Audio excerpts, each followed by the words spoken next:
Welcome, Femboldeners, to today's episode. I'm sitting down with Jules. Jules and I met 6 minutes ago and we've hit it off. So I know this episode, and I know I say this every episode, but I know this episode is going to be great and it's going to hit home. After enduring an abusive childhood, Jules decided to use her earlier trauma to enter recovery from alcoholism, transfer her body as a professional bodybuilder, and write a book all about her story to help others. Her book, The Making of a Woman, is an empowering tale of endurance, survival, and the discovery of an authentic existence. Whew, I just got chills. Jules, welcome to today's episode. Welcome to Femboldened. I always like to ask my guests, how are you today? Who are you today? And what's going on in your world today? First off, I'm fabulous, right? I'm fabulous. It's a quiet morning at my house. And I think I'm at a spot in my life. I'm the woman who I wanted to be all along. And that's really the last question I heard you ask me. Oh, that's good. All right. Yeah, because that's really, I think that's a fabulous question. Yeah. I'd love to know, I guess, like what's going on in your world today. And I love asking that because it means something different to so many people. Yeah. I had my 16-year-old stepson move in with us in the beginning of summer. And I don't even have biological children of my own. So that's that in a nutshell. Confusion, inspirations, a lot of ups and downs, reset buttons, confusion, a lot of confusion. So yeah, a learning curve. Yeah. Oh my gosh. Yeah, that's huge. Yeah. It reminded me, my son is 22 months old, or will be tomorrow. And he's a big fan of Daniel Tiger. It's a spinoff of Mr. Rogers' Neighborhood.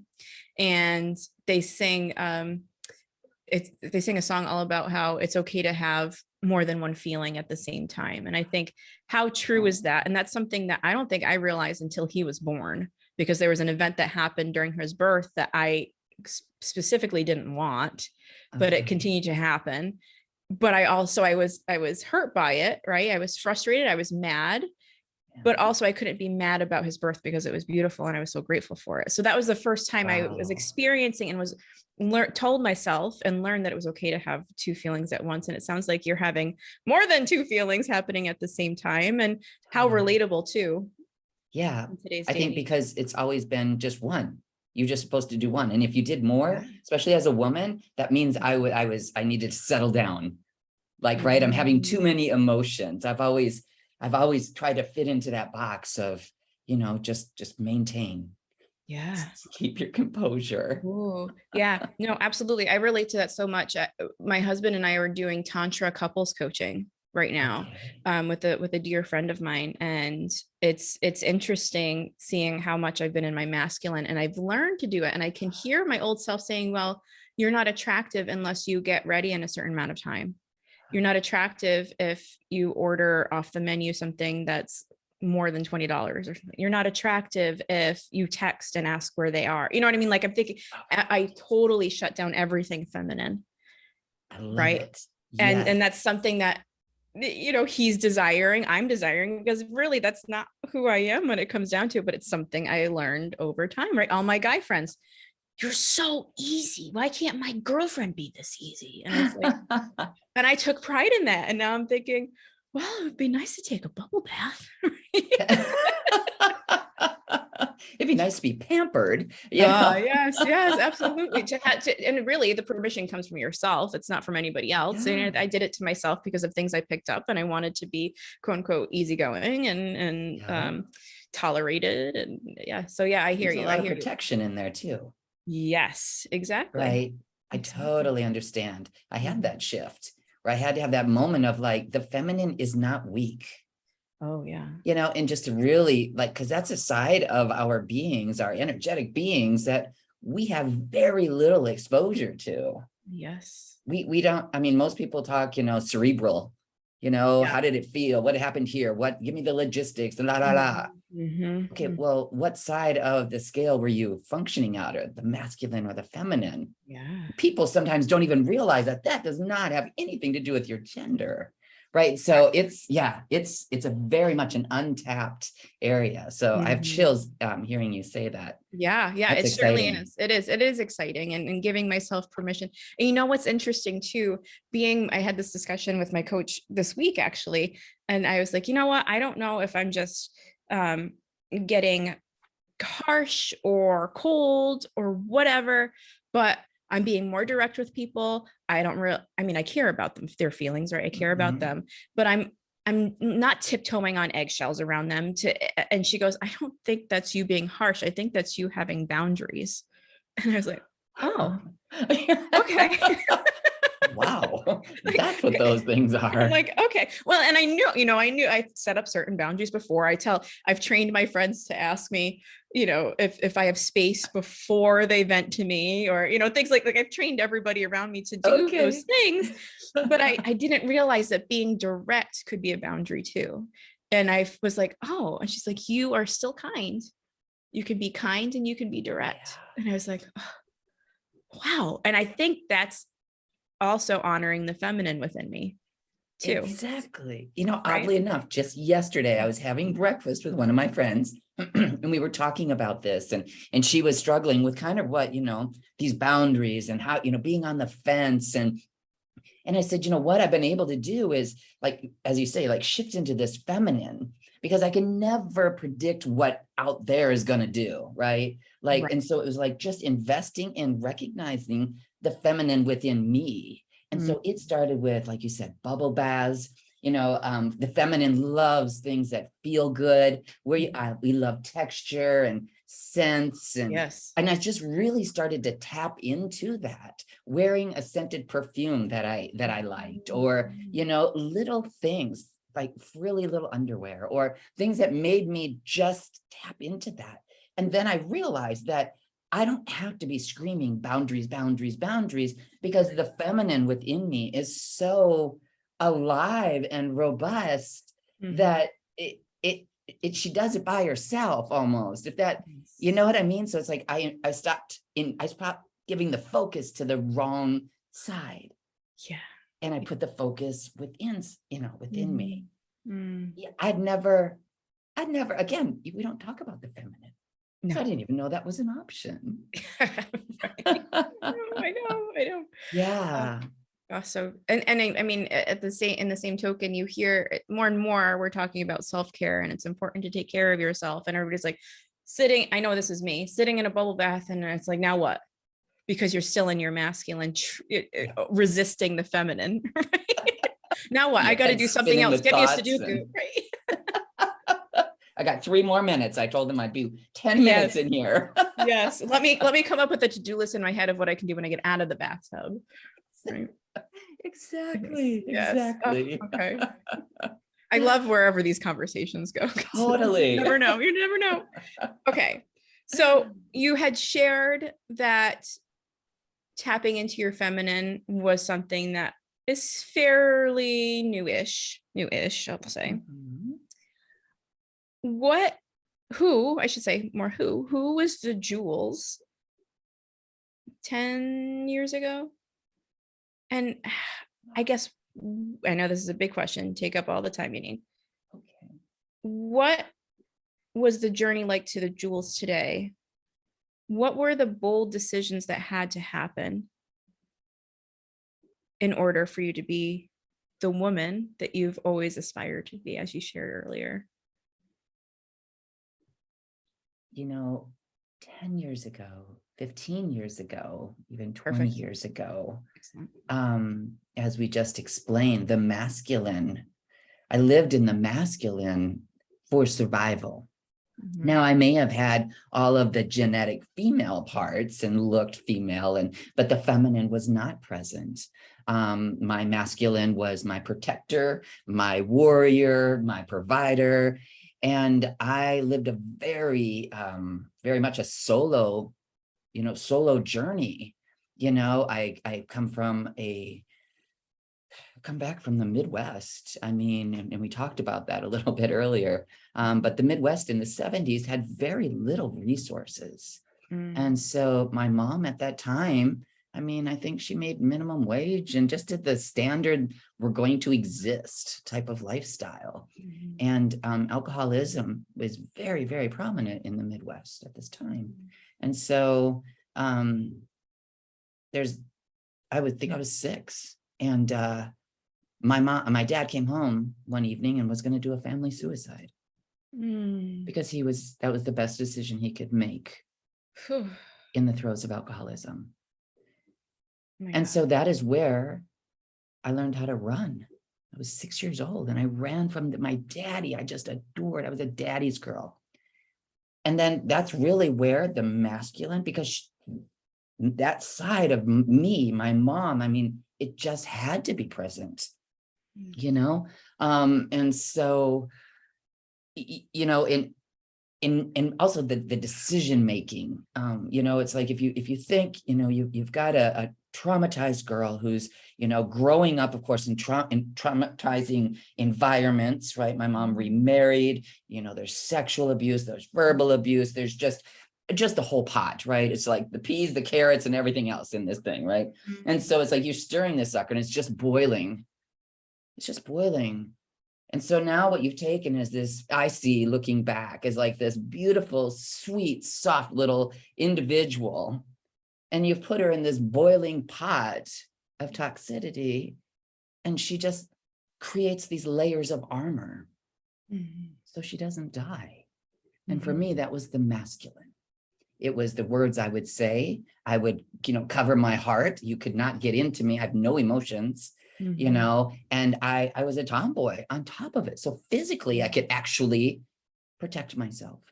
Yeah, I actually dropped out of school when I was in 9th grade. Oh my gosh. The boiling pot, that's the rage. That's the, you know, all of that crap boiling up that I had no control over. So I took the tools that I saw in my past, drugs, alcohol, fill in whatever blank that may be, to just keep that down. And then that became kind of my Band-Aid. Like I could function as long as I kept all that stuff inside. And so that went on for like 19 years, 19 years. And all I desperately wanted to do, because, you know, in environments where everything has some sort of control on you, the only thing you want is your own control, right? I want my own space. I just want everybody to leave me the F alone, just go away, right? And so as I would, you know, and I'm not healthy, I'm mentally not healthy, I'm drinking, I'm got all this trauma. And so I'm moving like relationship to relationship in my adulthood. And all I am desperately wanting to do is just get my feet underneath me long enough to put a roof over my head, like food in my mouth, a car, and a job. So I have 7 transcripts. Girl, I was not going to stop. Every relationship that ended, it was almost like rinse and repeat. I went right back into the next one. You know, sex was my currency. It's what I was good at. And that's what drew me to that kind of person, that level of people that I was, you know, that I was with. And so it's so much survival, so much. And I think the beauty of being able to look back at that now with empathy and an open heart, that's my feminine. Like source for me is very much, you know, in the beginning when I first kind of, you know, I got sober. And so right in the beginning, my source was this beautiful feminine woman because she was all love. And so she kind of just melted that ice around my heart, right? Like things like the hugs I would get from other people in recovery. That's what source knew that I was capable of. Because I pushed I don't want anybody. I can't trust anybody, you know? So it was to see who I was then and then to shift now. I say that, you know, I have 2 lives. I've literally been able to live 2 lives. And I think my my two factors that have allowed me to do this is the ability to be rigorously honest. And I say that more so than just, it's one thing for, you and I to sit down and we're having coffee and I'll be like, girl, you're not gonna believe what I did 3 weeks ago. La, la, la, la, la, la, la, la. But for me to sit down and say, last night I went and I crossed one of my boundaries and I feel like shit. Like that kind of rigorous honesty. I hurt that person because I, messed up. That kind of honesty. To be able to be that vulnerable, I have chills going up and down my legs. And the other part may be, a part of this, but it's the courage to be vulnerable, the courage to take that plunge, take the plunge. And this was 15 years ago that I got sober. I took a plunge just last weekend over something as small as going to a gym that I was scared to go to by myself. It doesn't, it just, you don't have the happy ending. You get to live a life. You know what I mean? It's like, there's so much, you live a life with open heart and you get to see the amazing people in your life that before, when I was in that masculine, the masculine has that like laser focus, right? It's the beauty of it. But we miss so much. So to answer all those questions in a lot of different angles, it's given me this ability to find a group of people who talk like I do and can be vulnerable with me. Like if I open my heart, she opens her heart right back up, right? For the good of the soul, right? And then to be able to have those ups and downs and really being just okay and realizing that is part of it. That was beautiful. Thank you so much for sharing all of that. Yeah. I want to congratulate you on 15 years of sobriety. That's amazing. Thank you. And I also want to give a huge virtual hug to little Jules. Right. Had to endure so much and really mature very quickly. And in a way, almost experience a death herself, a soulful death herself in order for Jules, the real Jules, to be born. So it was interesting as you were sharing all this, I touched, I recall you saying, well, I don't have any biological children of my own, but I heard that you birthed yourself. Yeah. So actually you're a mother in multiple ways as well. Yeah. So, yeah. I just thought that was really beautiful. And oh my goodness, I'm wrapping a big hug around grown-up you and little you, and to endure all of that and to see beauty again in the world is something I wish everybody can, right? I'm currently in a psychiatric position as a PA. And I think that's part of where my new boundaries have come up, because there's only, as an empathetic individual, as an intuitive, there's only so much I can take in a day. Yes. And I'm not kidding you. Every week there's got to be one tragedy that should be on national news that I hear from my patients. And it's not, I broke up with my boyfriend, I'm going through a divorce. As tragic as those are conversations I can manage. Those are conversations but things like my son was murdered last week, or those, like, there's nothing you can say to that, so I'm sharing all of this because it is my hope and my prayer that those individuals experience beauty in life again as you have. So thank you for showing all of those individuals out there that that's possible. Yeah. More than possible, it's attainable. And it was never done the direction that there's two existence, right? We have the existence of the world around us, and then we have the existence of the world within us.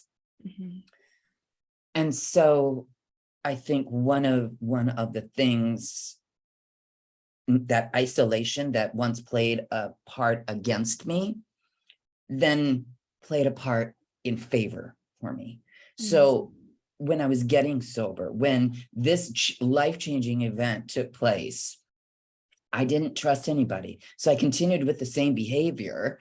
And when I turned inward, that's when my journaling started. This is when I started listening to Deepak Chopra and his 21-day meditation challenges, because it was just me. I did not get distracted.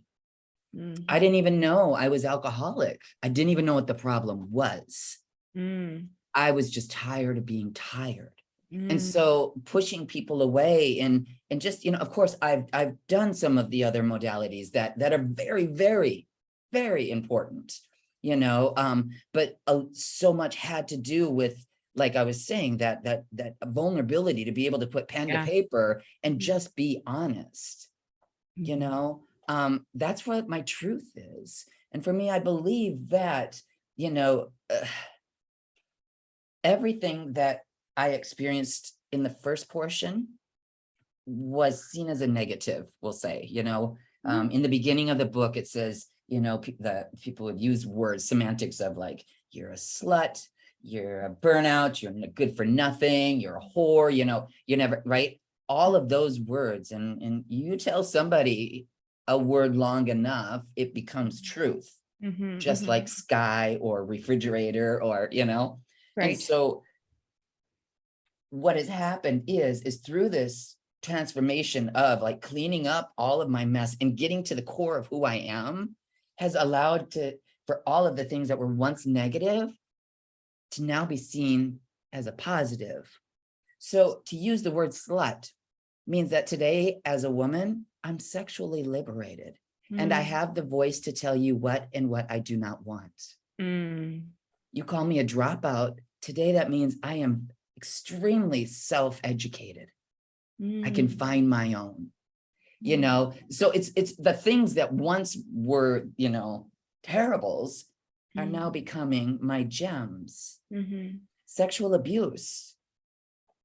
I know that I can see in the eyes of another girl, I can see it if it's present, right? Before that would have been seen as not such a great thing. But so I that's the way I've also looked at things. For me, God has a purpose. My source has a purpose. And I've also learned to not judge it. That's such a vague comment. But what I had to do is I had to learn that whatever event, we'll just say event, it's not good, it's not bad, it just is. So if I apply that to bicycle, I'm going to learn how to ride a bicycle and I'm going to fall and I'm going to scrape my knees up and I'm going to bleed. It's not good. It's not bad. It just is. Because we know if mom goes, oh my God, I'm so sorry, they're never going to ride again, right? It's part of the journey. So then if I take this through and stay in that mindset, I don't know what source needed for me. So I don't know if the sexual abuse, I don't know if that was good or bad. I just know it was. That takes ownership away from it as well, which means I don't have to proclaim it, which then it allows it to morph into perhaps the gift of the result of it now in my life. It's a lot to chew on. It's taken me many years to be able to get through a lot of the anger, and a lot of this wasn't fairs. And, absolutely. But now when I get to see the impact I do get to make because of those things, I have that, this makes sense now. Yeah, absolutely. We had a similar conversation last episode in regards to moving from victim of life. Life happens to you. This is just, why do I keep it? Why does this happen to me, really? And inviting that sense of surrender, that non-judgment of events, as you were sharing, allows you to then be the observer and say, okay, and this is something that I've mentioned before in other episodes. This is something my husband and I practice whenever there's a disagreement. We're like, okay, Uh, this isn't you. This isn't me. There's this thing in between us.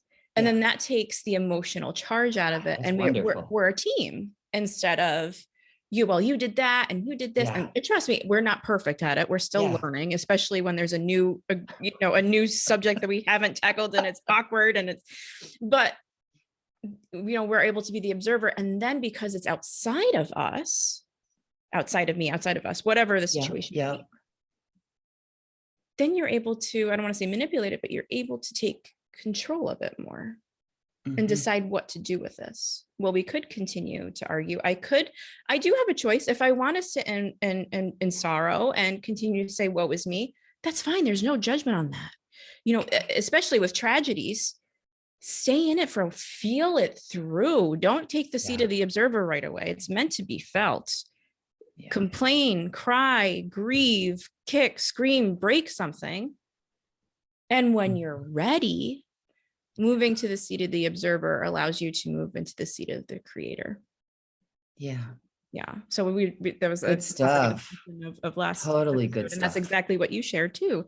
And it brings so Yeah. much more freedom because then you can see, I mean, nature's not without tragedy either, not without trauma. And No. time and time again. And it's not like, okay, that hurricane, that was bad.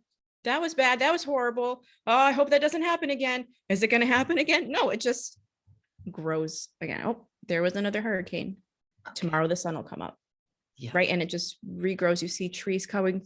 Nature always wins. And we're So nature, we're resilient. source. Yeah. We always come Yeah. back. Absolutely. Yes. Very well said. Yes. Yeah. Yeah. So I guess in the very potent part of the show has been the shifts that occur within my guests are never one event moments. It's not one aha moment was the telltale thing that sent me to change my life forever. It's usually a culmination of events, a little whispers from the universe, or a giant kick in the ass That from would the be universe, right? Or both, right? Usually it's a culmination and then a good swift kick in the ass. What was that experience like for you to go from tired of being tired, drinking to the point where maybe you didn't even realize there was a problem, being disconnected from yourself, disconnected from the world, in survival mode, to being brave enough to say, there's something I can change here? What was that like from that A to the B? What was in between? I wish it was as easy as what you just said. Yeah, I know. Because I think, and from my understanding of the disease of alcoholism, it's you become very delusional. And so the realities of others are not the reality that I have. Correct. And if you think even from like a childhood trauma, like that kind of background, I'm going to see, an adult or a male adult differently than somebody who else, right? So that delusion or whatnot, that perception is going to be different. Mm-hmm. I was led by my heart. And I think because of the detachment I had growing up with my parents, it's something I desperately, desperately was looking for. And so it happened to be one particular day where I just mentioned nonchalantly, I wish I didn't drink so much. And the two people in the front seat were both in recovery. So within a 30-minute window, I was sitting in the seats or in the chairs of recovery. I'm sitting in this room and it's gross and there's smokers over here and you can smell the burning coffee pot and all the people and those hard, cold metal chairs. And I was just like, I don't know what this is, but there was just a little bit of sense of love and connection with the two girls that brought me in. I cried the whole hour. I don't know why. I mean, I think it was like an 8-year window that I had cried. So whatever was in that room was just a sliver of enough to make that happen. And then it was this, and again, it's like, I didn't even, I just thought I was a black sheep of the family. I thought I was the F up, right? I was the one, I was the failure. I was the, so I never thought of it as like, oh, I'm coming home to my people. None of that crap happened. It was more like, oh my God, where am I? And what's happening? Why am I losing it? And then what happened is, then those people then said, this is where you'll go tomorrow for another meeting that's closer to your home. And so, I just did that next thing. And what happened in those first 3 months, because if you take the Band-Aid away, alcohol or whatever substance, you take that away, everything is now, you are like naked raw in the world around you. People look at you, people would look at me and I would be like, what the hell are you looking at? Like, I was raging. I was just out of control. I took everything personally because I was in total defense. And so that, I went to this next new meeting, and it got to the point, those first 3 months, where it was the women, they would give me a hug and say, Jules, we'll see you tomorrow. I couldn't have told you the last time I had ever been asked to come back somewhere. My mom kicked me out. My family, the bars kicked me out. Everybody, my boyfriend, girlfriend, everybody kicked me out, right? Because I was so sick. And so to have these complete strangers like love me when I didn't even love myself, right? Because I'm hating this woman I am. This is not who I am. Totally not who I am. And then, when I'd come in and, Jules, come up here and sit up front with me. Oh my God, are you kidding me? And then they gave me a little job. They gave me a coffee job. I had to clean up the coffee pots and wipe out ashtrays. Girl, I was there every meeting, half hour before. I had purpose. Yeah. It's a series of those little things. There is at one point in time, again, this is not pretty. My first year and a half of sobriety was not pretty. And so, I'm sitting at it's a group, I got 40 people in this room, and this gentleman, he shared, and I just thought, oh my God, he's so phenomenal. He's got, oodles of years, and I'm just idolizing him. And then they called on me, and that guy got up and he was walking away, and I blurted out, I said, what, don't you want to hear what I have to say? That kind of raw. The man was probably going to use the restroom.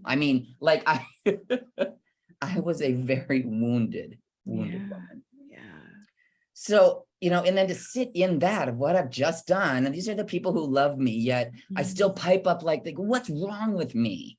Right? This whole but over time, then I would be able to, I would read a piece of literature. Or when somebody new came in the door, I'd be like, girl, I only got 3 weeks. Come over here, sit with me. Right? And you pay it forward. And what happens is within these walls of mismatches, motley crews, the drunks of all drunks, source is here. And there is so much power in there of us just being raw and authentic. And I was told I'd have to wear different clothing. I dressed too promiscuously. I was told I have to clean up my mouth. We don't allow people to use profanity here. Wow, who do you think you are? So there was a lot of that give and take. And it was a process. But then I was able to start giving back. And as you know, when you give the gift, it's not the receiver who's getting the gift, right? It's the giver. And so now I know in any situation that I'm really uneasy about, how can I help? That's the words that come into my mind. My husband actually taught me that as I was having a meltdown one day.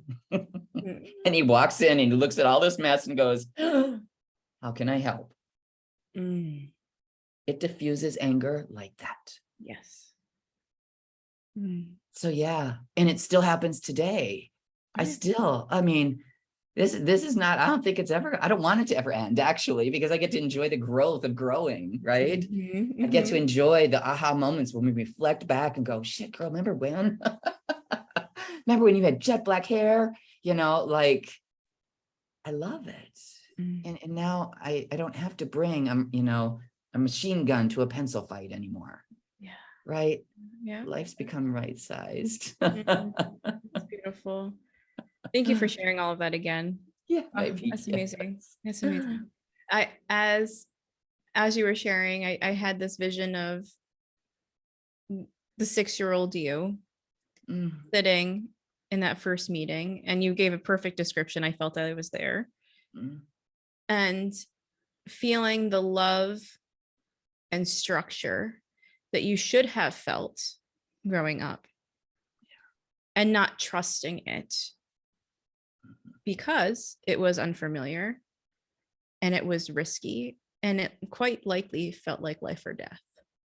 And so I'm curious if this resonates with you, but this I guess this vision I have is, of course you were going to be raw, because the little you needed to test if you could trust this new family of yours that you were experiencing, if you could trust this love.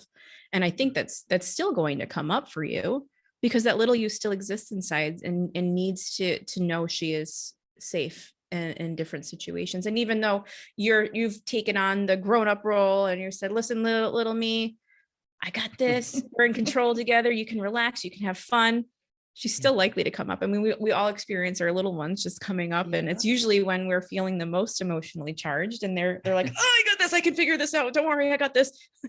But again, I mean, I always like to again highlight, yes, you did this vulnerable thing, and I can't help but think you were guided by source by piping up in that car and saying, I think I'm drinking too much. That just felt so divinely orchestrated. Yeah. But to also, again, give credit and praise to the little girl inside of you that finally felt that love she deserved early on in life and learned to trust it rather than self-sabotage. That's just amazing. Yeah. And now today, even making decisions, and it's like, I have to trust myself. Yeah. That was something too, like trusting others. You know, imagine when I got together with my husband. I mean, now I got to trust you. Like, I have been single for 10 years of my life, and now you want to cohabitate and trust you to do that. Oh my gosh. It was a huge upheaval, you know, but then to like make decisions that I was kind of on the fence about and stick with them. Yeah. Right. Yeah. So I can build the trust for myself within myself. You know, like I was saying about that rigorous honesty of being able to like, oh my God, I crossed this boundary. Well, then that's also breaching the trust within myself. Correct. I never noticed. I never knew that. Right. Because I was always in that survival mode. I just had to do what the situation called. It didn't matter how I felt. I had to do what was going on outside of me. Yeah. So many layers to us. Oh yeah. Yeah. And then, so you know, many. we're in a position in our lives where we can look back and say, look how far I've come. But again, in 10 or 15 years, we're going to be doing the same thing. Totally. Right. It's we're waking up different people every single day. Yeah. And holy moly, what a gift. And do you have times where you've been like working on something, and then all of a sudden it's like an event happens or whatever, and you're like, I don't even struggle with that anymore. Could you give me more detail? Okay. So, well, let's go with jealousy. Oh, okay. There's a big one. There's a big juicy one right there, right? My if favorite. I'm going to do it, girl, I'm from Texas. Go big, go home. You know, like jealousy. And so it's like, you know, maybe, you know, like being somewhere near my husband or whatever would give me kind of a weird feeling. And for me, jealousy was linked to my lifeline, because you remember, sex was my currency. And well, if that's my boyfriend, you're going to take my house if you take him. Right. So it was linked there. So I would experience these jealousy bouts where, of course, my husband's like, I have no idea really what you're even talking about at this moment. Like I have no interest in her whatsoever. But then like I'm saying is like, it's something I would struggle with. I would journal about, I'd pray about, I'd do all my work. I was working. And then something like over here would happen, like a bodybuilding competition. And I would place really well and all this stuff. And then it's almost like I would come back and that confidence that I built here would then completely minimize the struggle I was previously struggling. That's interesting. Like you get distracted and then you come back and you realize how much you changed. That's how source works for me. Yeah, that's interesting. I don't know. I'll have to think about that. I don't know if it's happened like that for me before, but I think over time, then I look back and I'm like, whoa, okay, that was, so a great example would be, I learned growing up to get upset over every little thing. Okay. My mom, it was very rare for her to be able to cook and not throw pots and pans. Ooh, so like pots and not, she's not an angry individual. I think her I guess childhood was also really rough too. But so I don't like to cook. I mean, I don't like to cook. And I think that's part of the reason. And I'm very cognizant of when I slam pans or, I remember, here's a great example. So that's some backstory. The night I got engaged to my husband, I went to go put the water in the coffee pots to program it for the next morning. And the water fell all over the floor. And I had a temper tantrum. Like literally a grown woman having a temper tantrum. And this was not unlike me at that time. Little things just set me off because that's just something I learned. Okay. I just get upset and just get upset because why would this happen to me? Why does this always happen to me? Right? That programming. And now I look back at that now and I'm so proud of myself for not getting upset when that happens now, or when my child does something and there's a mess all over the place. I'm like, whoops. Like instead of saying, shit, fuck, what, God damn it. Yeah. Now he sees me go, uh-oh, right. In a jovial way. And it's such a shift. And really there's nothing. I always tell my patients this too, and my clients, nothing is forever. Nothing has to be forever. This doesn't have to have the impact that you think it should have. Either, that one's right? Good. So I guess that would be my example and I don't know, I think through therapy and cognitive behavioral therapy, I started getting to that point where, okay, I don't have to be anxious every time things feel out of my control. And I think that was the greatest sense of permission. So I and then of course, practice, but it wasn't something I focused on. It was just little by little. And then I turn around now. I mean, when was that happening? That was even just like 6 years ago. Okay. And I'm like, wow, that's amazing. A whole different person. Mm-hmm. Yeah. Yeah. And I'm so happy I get to choose differently for myself. And that you have that option, right? To choose. Mm-hmm. I mean, a minute ago, you were talking about, it doesn't have to be forever, right? Yes. The poem, for a reason, a season, or a lifetime. Are you familiar? No. Game changer. So, okay. And I can't even tell you who it's, I can't even tell you who it's by. I'm going to Google it so then we can read it. So we can, like a shorter let's give poem? Credit where credit's due. Yeah, well, so and I also want to read it. Okay.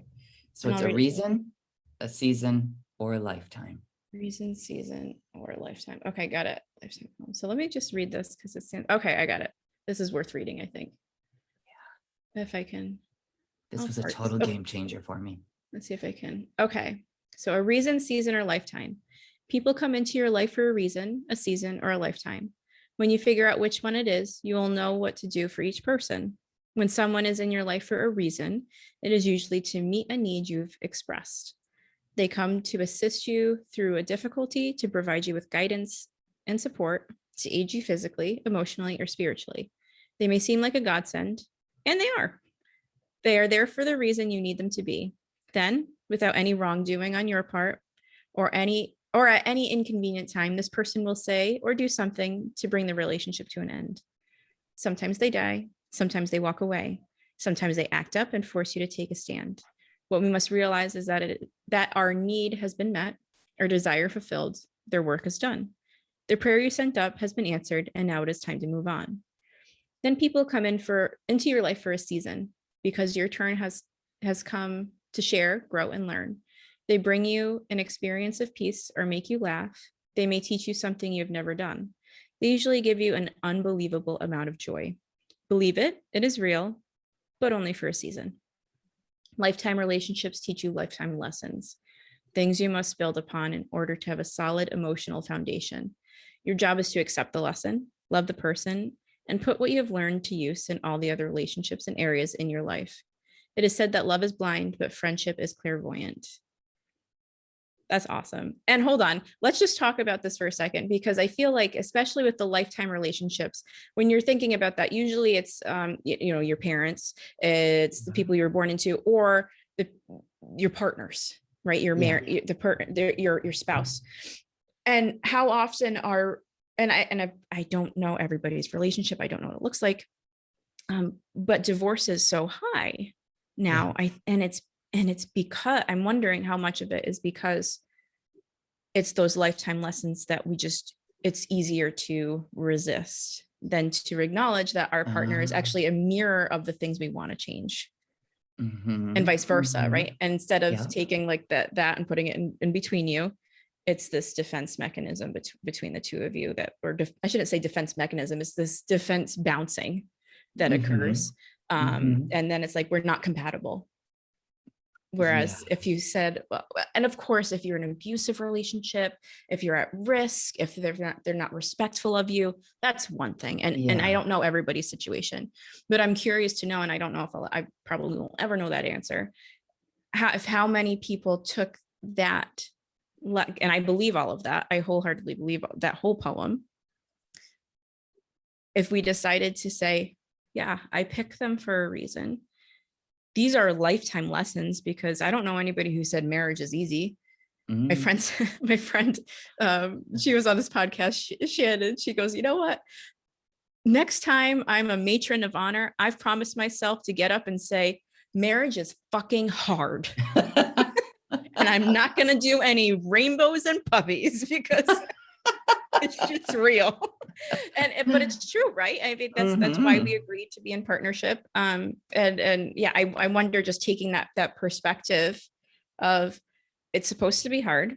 I agree to this, both in this lifetime, and I always believe that we sign a contract before we even get here of the people we're coming in contact with. Yes. And these are the big life lessons, so it's worth staying, as long as, of course, my safety is not in question. And that thing.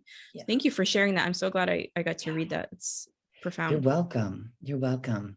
The beginning part of that one, because for me it was devastating when people would come into my life, connect, I would feel the warmth, the love, all the things I was seeking, and then they would just go away, and I would be left there, that little 6-year-old, going, what did I do wrong? And so when I read this poem, I was like, oh, this makes sense, because I too believe, that I've come into this lifetime, with these certain goals, these certain seeks of, attributes that I'm going to obtain. And resilience is obviously on my top 5. I mean, but to actually, again, kind of understand the big picture. And then that also gave me that fluidity to know that when one leaves, it's like love. You never take it away. When you give love, you don't lose love.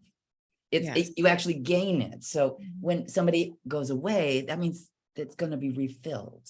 Correct. Right. But that takes trust and patience to have, and also have that perception that this is really what's happening. So it was very powerful when I first read that poem. Absolutely. And I can relate to that. I even still, I can feel myself think of friends that I was close with, and, remember upon them fondly. And there's a part of me, and it probably is that little girl, that feels responsible for keeping that relationship alive. And then the grown-up me says, no, it served its purpose. You can wish her well from afar and she'll feel it. Right.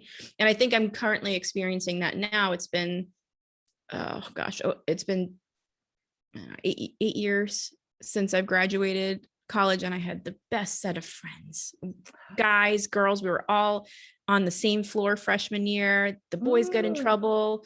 We just laughed at it, and we would go, even if we lived in different buildings the following years, we always went to lunch together or dinner together. We always got, we all went to each other's weddings, just this really tight bond. But now I'm noticing, especially with the guys, I'm noticing it within me currently, that I feel this responsibility to keep everybody together.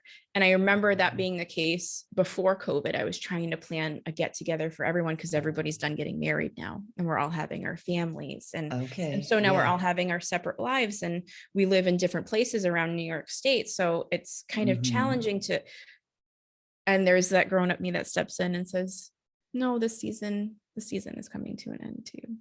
And there's some, my girlfriends, we're still really close, but it's still that, okay, things are shifting, and that's okay.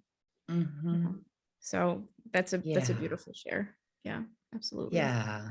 And I can appreciate that feeling, and desperation is a heavy word, but the desperation to, I can't lose this. Yeah. And I think for me, it's not so much desperation, but it's more, it feels like a responsibility. Yeah. Okay. Like you can't I let don't this know fall apart. why. Yeah. Like I'm responsible for being the glue. It's my responsibility to reach out. It's my responsibility to plan.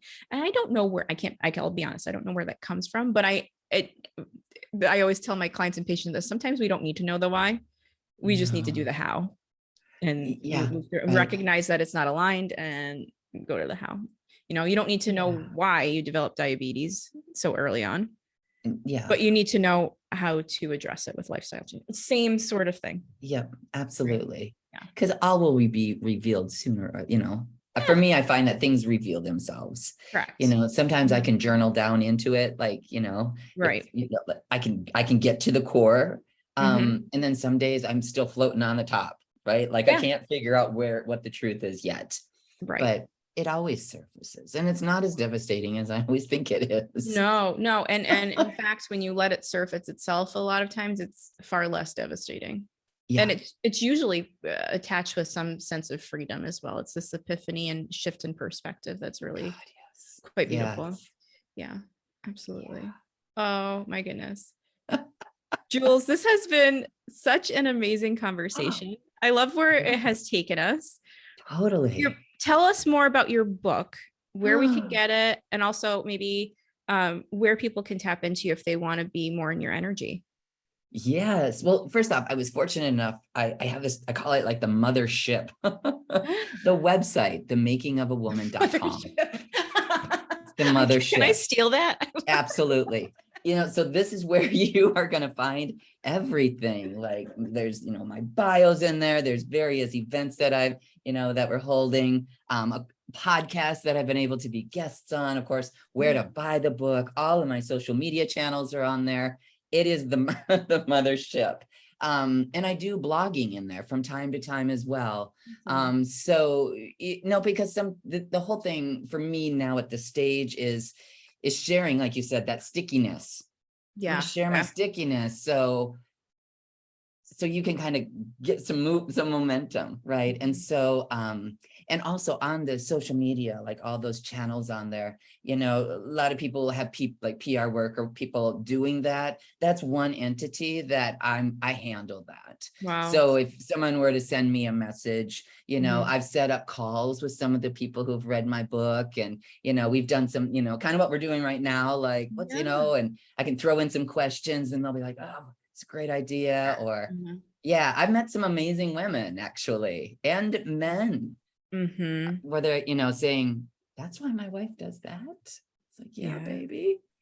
Yeah. So yes. Anyway, the mothership, go to the mothership, themakingofawoman.com.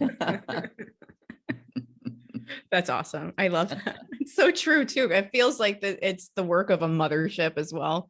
I don't know if you handle your own website, but it's like, geez, it's a marriage in of itself. It is. It's a lot. Yeah. And it doesn't contribute to your finances. I'm just kidding. Awesome. Well, Jules, again, Thank you for being here, for being you, for sharing Absolutely. your story so vulnerably and Mm. articulately, so then we can all really, what do I want to say, springboard from it. So Yeah. thank you, thank you, thank you. You're so welcome. And I appreciate the platform you provided, Ugh. because I promise the springboard is a perfect vision, because that's exactly what it is. It's totally possible. It's just baby steps, a lot of baby steps. Just don't stop. Just don't stop. Don't stop, baby.